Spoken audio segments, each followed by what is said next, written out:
Hey there, everybody. Jeff Danlick here with Our Curious World, bringing you stories of the mysterious, the unexplained, and the just plain weird. Today I've got an interesting historical mystery for you having to do with the famous aviator Amelia Earhart. Of course, the Earhart mystery has been done quite a bit, but there is one aspect that hasn't been covered all that much. It's not why or how she disappeared on her world famous flight, but whether or not she might have actually been spying for the United States when she disappeared. So let's get into it. So you probably know the story pretty well. On the 2nd of July, 1937, the 39-year-old aviatrix, of course that's a gender term, so we can't call her that anymore. She's now called an aviator, but I think aviatrix is just a much cooler word. Anyway, Miss Amelia Earhart and her navigator, Fred Noonan, took off from a runway in a little port city called Lae in New Guinea, en route to Howland Island, which is deep in the South Pacific, some 2,500 miles away.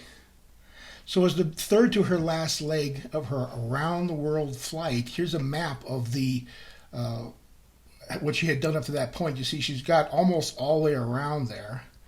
And then, so this was the last couple of legs. And then here's a close-up of the map here of where she was actually flying. You see Lae there just in New Guinea. It's an island just north of Australia. And she was trying to make it to this little tiny island way out there in the South Pacific. So she never made it to Howland and disappeared somewhere en route. Most historians assume that she got lost searching for the tiny island. Here's a picture of Howland, by the way. You see how tiny it is. It's just a little dot in the middle of nowhere, uninhabited. It did have a little runway on it that they had built for her, but that was all it was to it. Anyway, she couldn't find it. She ran out of fuel, forcing her to ditch at sea. And then she and Noonan then either died in the crash or they died from exposure on the open ocean days or weeks later. That actually is kind of the what is the accepted belief that happened to her.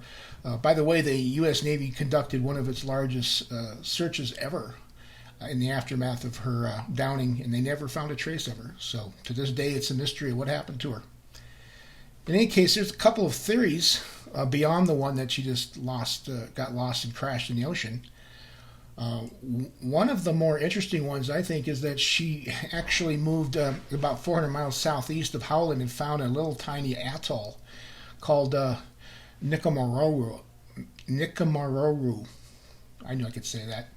It was known as Gardner Island at the time, but today it's still there. It's a little tiny uninhabited atoll. Here's a picture of it. You can kind of see it's actually a little bit larger than Howland Island, so you might have had a better chance of surviving there.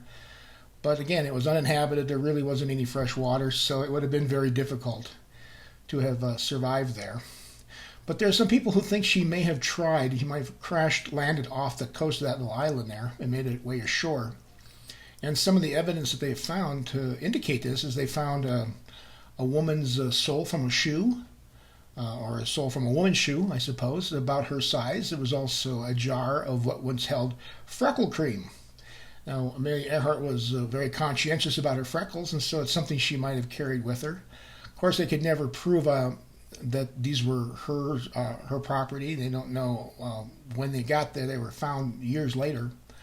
But it's interesting, the idea that there could have been, she might have made it, her and Noonan made it to the island.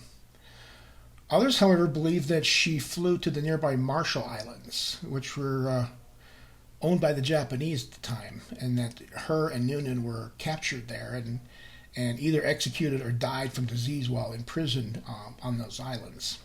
So we're going to look at that in a minute. But there's one more theory out there, is that she turned around and tried to make it back to Lae, but ran out of fuel and crashed much further west than previously believed, which is why they couldn't find her, because she was a lot further away than they thought.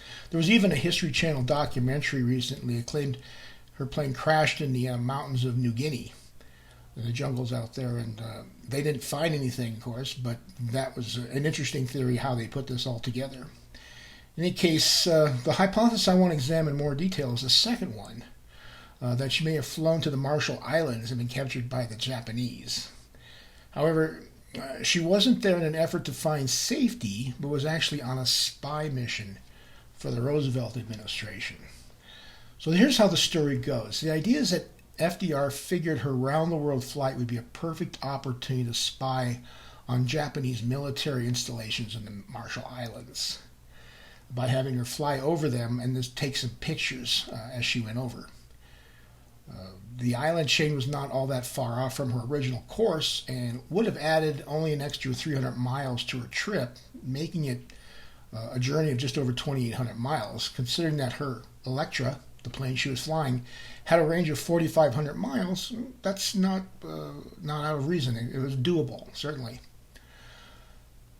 There's even rumors that while her Electra was being repaired after a crash landing in Hawaii earlier that year, that high-tech cameras were secretly installed on the aircraft.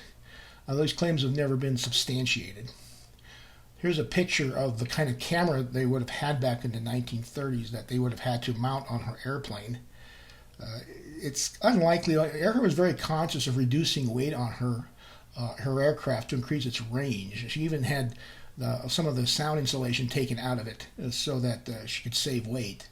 The idea that she would ever have anything as big and heavy as one of these cameras installed would be very unlikely. Plus, how could you do this without it being noticed by the media or somebody? She was photographed all the time, followed around by film crews. So it would have been hard to have hidden this camera anywhere on the plane. For whatever reasons, postulate she ended up crash landing while taking pictures over the island, and which was the reason her and Noonan were taken prisoner by the Japanese. And that's why they had them executed or imprisoned. There's some different stories. Some of them have that Noonan was executed, but that she died of disease while in prison. Some of them had both of them executed. So there's a lot of different stories out there. So is such a thing even possible? Let's look at this logically for a minute.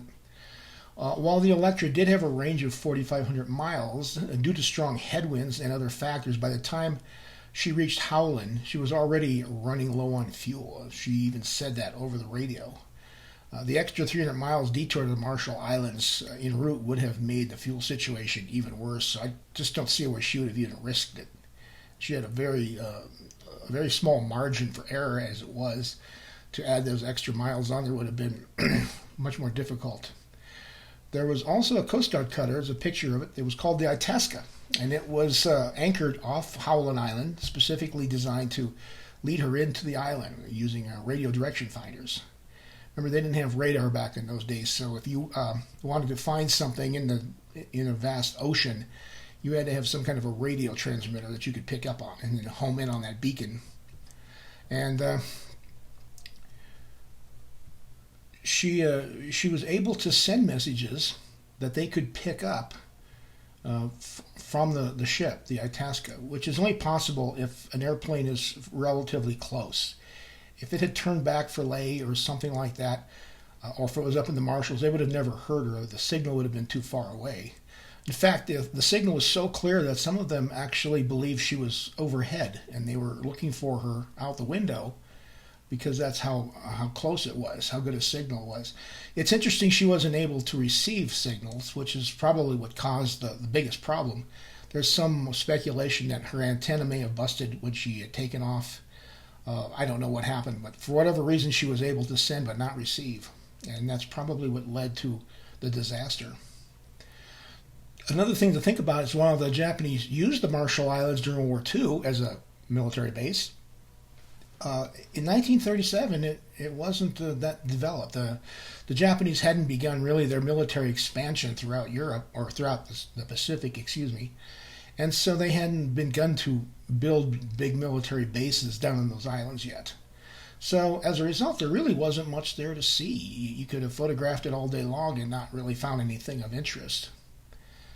Remember, this was 5 years before Pearl Harbor. So at the time, Japan was not our enemy. We were in good terms with Japanese at that time. Even the war in China hadn't broken out yet, which was the cause of a lot of the tensions between the United States and Japan during the late 30s and early 40s. So we didn't really see Japan as a threat at that time, or as some enemy that we need to keep an eye on. So there would have really been very little incentive to fly over the island and take pictures of it. There's just nothing there to see. Here's an interesting thought, though. Had they landed near the Marshall Islands and been taken custody by the Japanese would have been hailed as heroes for having rescued Amelia Earhart. The last thing they would want to do is imprison or kill her. It just wouldn't have made any sense. And there's other things to think about is that while it's not illegal to enlist a civilian to spy for the United States, it's not something that you do very often, especially with someone as famous as Amelia Earhart. Everybody's watching her, so you'd be the last person you'd want to use as a spy. It would be extremely difficult and unlikely to succeed in any respect. But the worst thing is, had Earhart been caught by the Japanese for spying, it would have been a huge embarrassment for the Roosevelt administration, and one that could have had serious repercussions for the president and maybe even potentially dashed any hopes of running for a third term. So it would have been a huge embarrassment for the United States had Amelia Earhart been caught actually spying. By the way, if the U.S. really wanted to get pictures of Japanese installations in the Pacific at the time, they had another means to do it, which was much more effective. They could have launched seaplanes off of one of the battleships. The battleships carry these float planes. Here's a picture of the USS West Virginia, which was one of the battleships that was sunk at Pearl Harbor, by the way. And this was probably taken in the late 20s, early 30s. It kind of showed you how it worked. They just shot these off the fantail of the battleship, and it would fly around. And these were often used for photo reconnaissance. You would just fly over an installation on a cloudy day and come down out of the clouds long enough to take pictures and then leave. Remember, there was no radar back then, so no one would have even noticed you were there. So if the Roosevelt really wanted pictures of the Marshall Islands, he would have just tasked one of his battleships to do it, and that would have done the trick. It was actually a common practice at the time anyway, so that would have been the easy way to do it. So in conclusion, it sounds like stories of Amelia Earhart being captured while on a clandestine reconnaissance mission for FDR makes for a great spy novel, but it's undoubtedly a work of fiction. What native islanders may or may not have seen on that island, accounts that didn't come to light until some 30 or 40 years later, or likely confabulations or simple misidentification. There might have been a white couple on the Marshall Islands sometime in the 30s that some of the islanders, who were children mostly at the time, remembered seeing. Could have been anybody. Didn't necessarily have to be Earhart and Noonan. So the idea that they have eyewitnesses who saw them there is a little bit problematic at best. Plus, it's easy to imagine, because of what happened during the Second World War, that the Japanese were inherently brutal and sort of thought nothing of executing the couple for spying. And while that might have been the case during the war, before then, there was no evidence the Japanese were the bloodthirsty killers World War II movies make them out to be, especially considering the international condemnation shooting Earhart would have been had word gotten out that they had done that. So in reality, had Earhart and Noonan actually been caught or captured for spying, they would most likely have been returned through diplomatic channels or given a show trial designed to embarrass the United States. Either case, she would have still been alive. So if you like this video, hey, I'd appreciate if you'd hit the like button below, and consider subscribing to see more stories from our curious world. And I usually end these videos with some amusing anecdote, but this is a little too heavy a subject matter for that. So I'll leave you with this sentiment instead.